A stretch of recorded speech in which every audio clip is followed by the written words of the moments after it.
Okay, looks like we're going. Out everyone on the Shadow of the Hawk, and yeah, this is not going to be a fun video at all.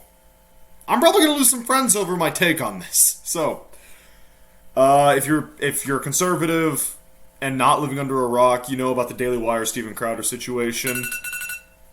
What the flip was? I don't know what that was.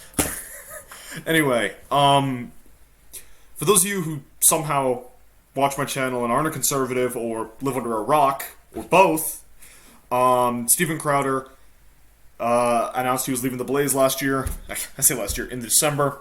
And sometime before that, he'd been shopping around looking for offers, and one such offer was from the Daily Wire for him to move his show Louder with Crowder to. And contract negotiations fell apart, and I imagine the Daily Wire thought that was the end of that until Steven Crowder released a video fairly recently warning up-and-coming content creators that, hey, these kind of contracts exist, watch out for it, this is really freaking scummy behavior, here's why, and then a little bit of shilling involved to promote some of the projects he's got going on, because businessmen. I'm going to be upfront with some of my biases before I get into the next stage of things. I probably would not be as conservative, or hell, not even a conservative if it wasn't for Crowder. Yes, my parents, both conservative, they're definitely the reason why I am conservative, but through like middle school and early high school, I didn't really give a shit about politics. I was just basically kind of parroting whatever people told me, except like on talking points that Crowder had brought up on immigration, gun control, that sort of stuff.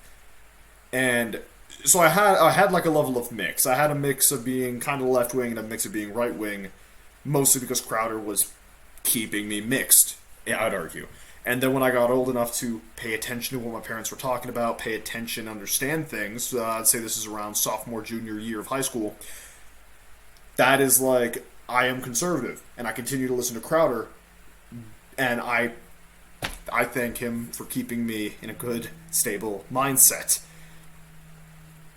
So this next part, where you have Jeremy Boring of the Daily Wire basically coming out and going, hey, Crowder completely misconstrued our contract, I'm going to break it down step by step, and him as well as other members of the Daily Wire seemed to make it sound like Crowder was only in it for the money. Separate from that, that contract, it was sketch from my perspective before I even watched some videos talking about why it was sketch. Lauren Shed, Shadiversity over at Night's Watch, 2 really good videos, check it out. I believe Young Ripa and Timcast also did videos breaking down those contracts, and fuck. If that is an industry standard contract, like, I don't ever want to get in bed with anyone now. Like, that is so fucking sketch. And for those who have not seen the contract, the best way I could describe it is it comes off as a contract meant to get a customer or a part-ployee. I don't know. A partner and employee. So they're putting down a massive amount of money and expecting returns on that investment. Yeah, that totally makes sense. But then there are clauses within it where if certain things are not met, Crowder will have to compensate them for that. Which, if it was a partnership, if it was pitched as a partnership, I would totally understand that. You know, we're investing into your company, we expect returns. But no, they would own Louder with Crowder. They would own the merchandising rights. They would own everything but Steven's personal account, and they would also obligate him to make documentaries and feature-length content, as well as Mug Club. And if he ever stops making them money, they take money from him. But if he ever makes them more money than was calculated, like let's say he makes a video and it gets trillions of views, not possible, but let's just say trillions of views, some aliens decide to tap into our cable boxes, he would not see a dime of that. Because of the contract. The contract is only about if he loses the Daily Wire money, not increases the amount of money they're making. So that right there, really, really fucking sketch. And then, to reinforce this, my roommate, he's a business major, I showed it to him, and he's like, yeah, that's not how that's, but this is not, it's legal, it's perfectly legal, it's not a good contract. So I can understand why Crowder was like, no, fuck that noise, we're starting from ground zero. And some people might go, well, you should have renegotiated it.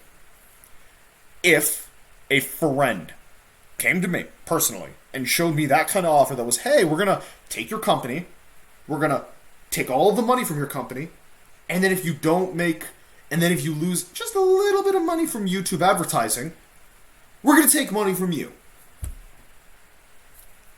I would have told him to go fuck himself, much less renegotiate the deal.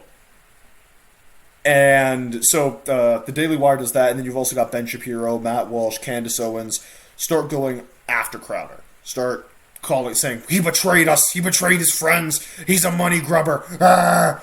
And, like, I'm going to be honest, it looked like something the left would do. Someone stopped goose-stepping, and then everyone else collided and went after that person. We're not the left. We are better than them. Okay? So then Crowder releases that video where he displays the audio from the phone call that he recorded of him talking with Boring. And to the people who were like, oh, that's scummy, you shouldn't have recorded your friend. You shouldn't have come to your friend with that bullshit contract. And then after he doesn't give names, just goes, hey, up-and-coming conservative people getting into this sphere, watch out for this shit. The Daily Wire proceeds to claim he directly attacked them. Not once did he say it was the Daily Wire. Yeah, you could assume it was the Daily... I thought it was Fox. I genuinely thought it was Fox News, because fuck those guys. They're not conservatives. Or, they're not what the conservative movement needs to be. And then... So he releases that video. And then you got people are focusing down on the fact that he recorded a friend. He recorded a friend's audio call.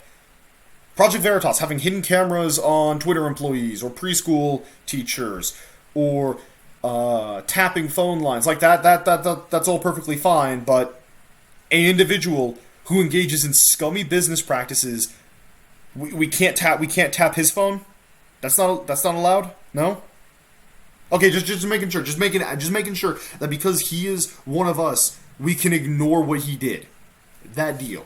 Crowder should not record his friends. That is true. I would argue that would not. If Jeremy really thought he could get away with treating Crowder how he did, I would not call that a friendship. Anyway, some people are probably disliking this video thinking, oh, this guy's just trying to capitalize on the situation. No, my opinion is worth less than a rat's shit. It's probably worth more like an ant's shit. Still worth something. I thought it was still something to get out there. Like Kat the Hajami Gamer says, it has been saying on Twitter, on YouTube, well, not on YouTube, last night's stream, more accurately, we gotta stop fighting. Okay, we gotta find some common ground, we gotta focus on the real culture war. But if we can't find common ground, if we're gonna keep going at each other, I just gotta say, I'm still Team Crowder. They were gonna try to screw him, and he fought back. Fight like hell.